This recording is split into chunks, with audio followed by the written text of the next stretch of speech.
Ambitious Ares, firstborn son of Zeus and Hera, who with Athena rivaled for their father's eye.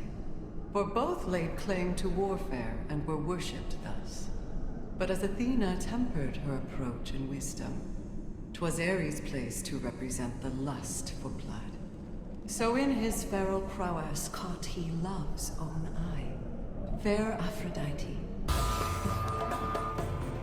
And with her, his brother's wife, contented Ares was with being else despised.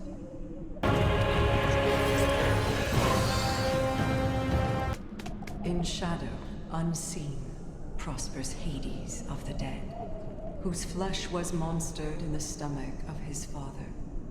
Firstborn of Titan Kronos he, and swallowed first. Revenged he would be, as brothers fought as one. Victorious, the underworld was given him, so that his visage would the dead alone torment. And mortal fear and pain would be his only solace, until his brother Zeus would help procure a bride.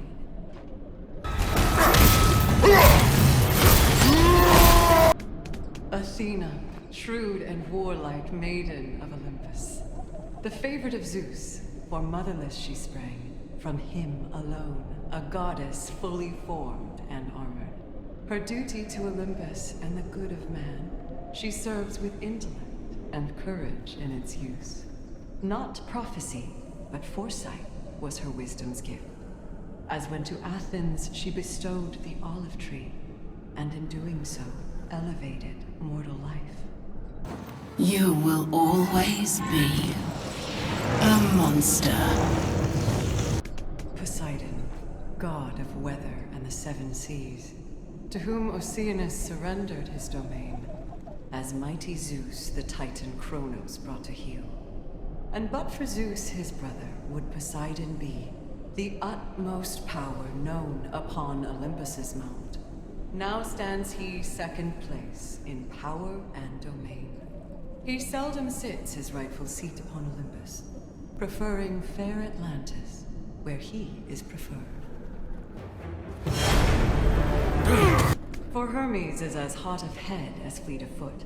A father's role was never his, at least by choice. But as to Zeus, he would a faithful servant prove.